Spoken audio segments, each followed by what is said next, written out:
Hey, hello. Good to see you. Welcome to another episode of Moonlit Tales by London Blue. Lit tales to tale under the moon. I'm so glad you stopped by. Please be sure to like, subscribe, and share this channel with your friends. Yentley and the Crone. Bigfoot, Yeti, and Sasquatch are all names for what many call a cryptid, defined by the belief in their existence yet lacking scientific explanation and proof. However, entire civilizations have been hiding from the rest of the world in places like the Amazon for as long as man existed. So, why would it be incomprehensible that creatures of this magnitude could live with little to no contact with others, especially in the depths of untrodden valleys and forests? Millions of acres make up the Appalachian National Forest, and although many of these spaces have been developed into campgrounds, hiking trails, etc., these hills still contain wilderness areas under the protection of preservation from development, keeping even the tourist industry at bay. Scientists and locals also understand that there are most likely a number of undiscovered, non-human, animal inhabitants. So if it is believed that we still have multiple undiscovered species in the world, especially in the Appalachians, and even the slim possibility of more hidden, intelligent, human tribal communities in the world, then why is it so unfathomable that these creatures exist? Is it because of their massive size or hairy bodies? It is most certainly not due to the lack of sightings and stories and even photos and videos. However, why do we have such clear images of wild animals such as bears, deer, and the endless array of snakes and even the tiniest insects, but very few of a colossal yeti?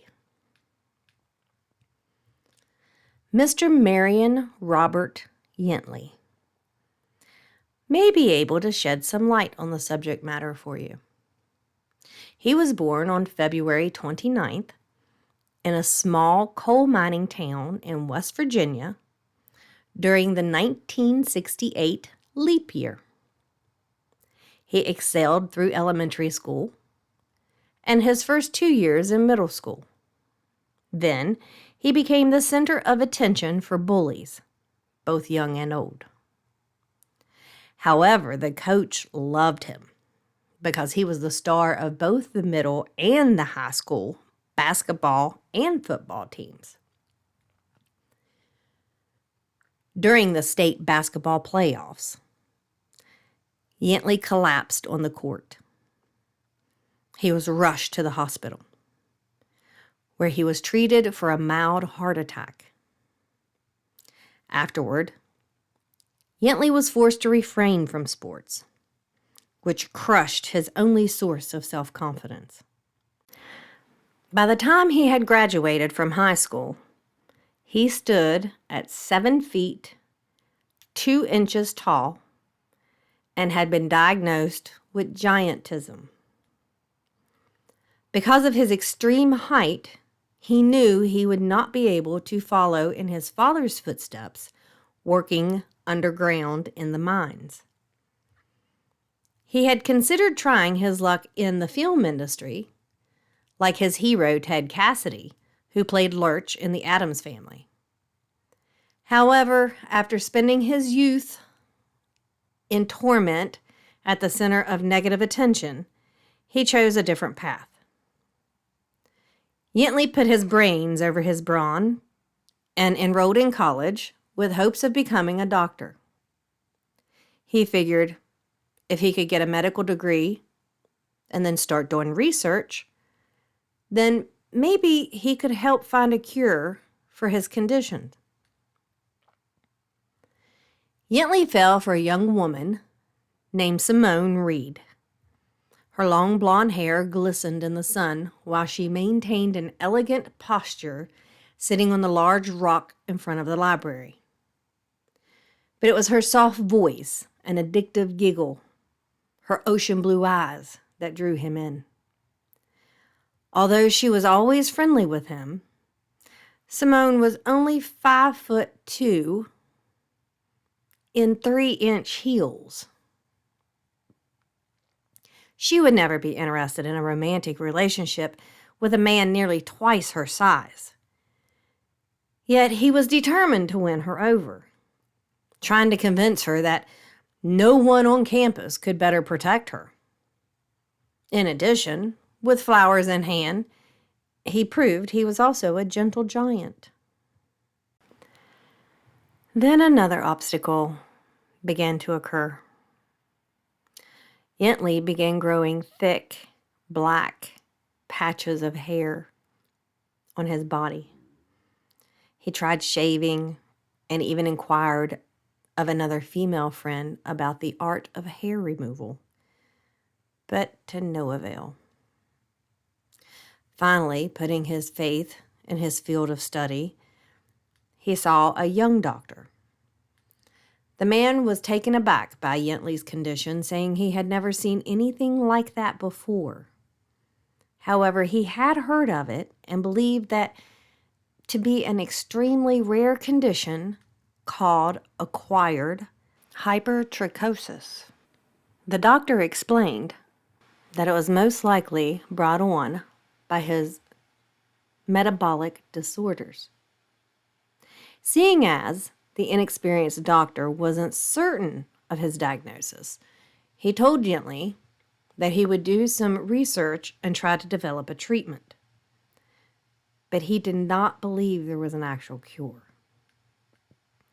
Yentley gave up on life and attempted to end it all by suicidal hanging. But his mammoth-sized weight snapped the support beam, pulling the ceiling in on top of him and the young men in the neighboring dorm rooms. Unfortunately, 3 people died in his failed attempt to end his own life. In a state of hysteria, guilt, and manic depression, Yentley fled to the forest before any charges could be filed against him. He made his way over several mountains until he found solitude in the thick brush deep in the wilderness. Months turned into years, and his untamed wild hairs continued to grow, sprouting out so thick that one could have mistaken him for a grizzly. His girth became more than his clothes could bear as they tore and eventually turned to rags. Yentley didn't seem to mind, as being fully covered by thick hair protected him from nature's elements. Neglecting to take any belongings or supplies with him, he was destined to roam around looking for food and shelter. Hunched over to avoid the branches from the trees smacking his protruding forehead and wide nose, he traveled by foot. Despite his giant stride, he usually moved slowly, as any type of vigorous activity would create a painful pounding in his chest by his overworked heart. It was a miserable existence. One day, he came upon an old cabin with black smoke climbing to the sky from the chimney. Oh, he remembered that smell from when he was young. His mother would fry up some potatoes and ramps in her favorite cast iron skillet over the open flames in their fireplace. She said it gave them the good down-home smoke-flavored cooking that she grew up eating. A wide grin crept across his hairy face as he recalled how his dad would take him to the Ramps Festival every March. His empty stomach growled ferociously, so loudly, in fact, that the door swung open violently, slamming against the outside of the cabin. There stood a lanky old woman holding a rifle. "Get on out of here, or you'll be my dinner for the next 6 months," she shouted. Driven by loneliness and hunger, Yentley refused to leave. But his size and appearance didn't seem to scare her too much, as she cocked the gun and pointed it at him. "I mean it, you ugly hairy beast! Get out of here or I'll shoot!" she yelled. Yentley had encountered others in the past who had pulled a gun on him. Most do it out of fear, while others to try to hunt him down like he was wild game. But this woman was different. She wasn't running, and her crooked hands were steady as a rock. Nevertheless, Yentley was tired of it all and bellowed out with a loud cry of his own. His deep, monstrous voice echoed through the valley, ringing in the old lady's ears. She pulled the trigger. Yentley dropped to his knees, grabbed his left shoulder where the bullet was lodged, and screamed in pain.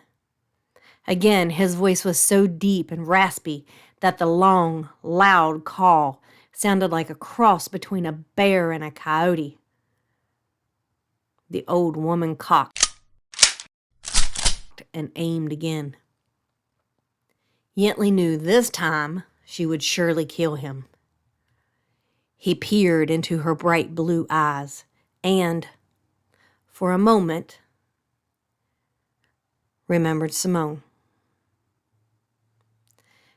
There was something. Was there anything worth living for?